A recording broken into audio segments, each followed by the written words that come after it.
kind of the senior leadership team as they were before, obviously with Evans, Schmeichel, Tillemans, Maddison, all within the last year have kind of moved on. Jamie Vardy being the only one. Looks like, and Winks will step up in that position. Cody will step up.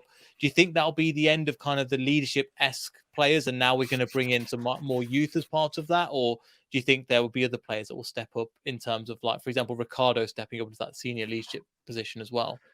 Yeah, I think there's a lot of experience at the back. I mean, if you look at Wout Vaars, he's Belgium international, Suter Australian international. There's a lot of quality and experience at the back. The leadership group's a really interesting one, because I remember when I sat down with Wes Morgan after his retirement, I did an interview with him, and I was talking about that leadership group. And at the time, it was Casper, it was him, it was Jamie Vardy was involved, and they had this group that they would meet quite regular, and that their philosophy was, when some of us go out, we all go out. No excuses. We're going for something to eat, we're going for a drink. Everybody goes, no exceptions. So that fostered a real camaraderie about them. And then they had on the fringes, they had the enforcers like Marcin Vasilevsky and Christian Fuchs, and who would go along with this. You're not ducking this, we're all going out. And I think they've just, although they had the leadership group, again, it was Maddison and Tielemans, Albrighton, Johnny Evans.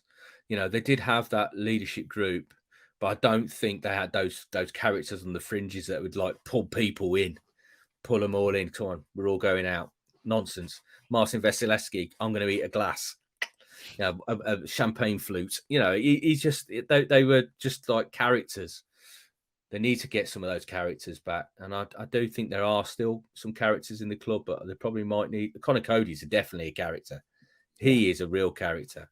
So he will be, if Johnny Evans, I mean, there's a lot of questions about who the next captain is going to be. If Johnny Evans doesn't return, I think he's got a good shout of being the captain, even though he's completely new to the club. But then the manager and all the coaching staff are new to the club, so why not have a new captain? So I think he'll be. I think he's a potential to wear the armband. Fair enough. And just because I think so as well, just from his first interview and how his charisma and how charismatic he was, I think he'll become a fan favorite. And I've interviewed a Wolves fan recently, and he goes, they were so excited but so they understand why he was being let go, but it was regrettably because of, again, the character that he was as well. That was really they just played a different style that didn't really suit him. I mean, he's not a defender that he needs a little bit of cover next to him. He needs a bit of pace next to him. So some youngsters either side of him will certainly be fantastic for him. But he's somebody that can marshal and talk and organise people around and encourage them. But also he can play. He's good on the ball and he can step forward. So that's the type of player. But I just think he needs a little bit of cover.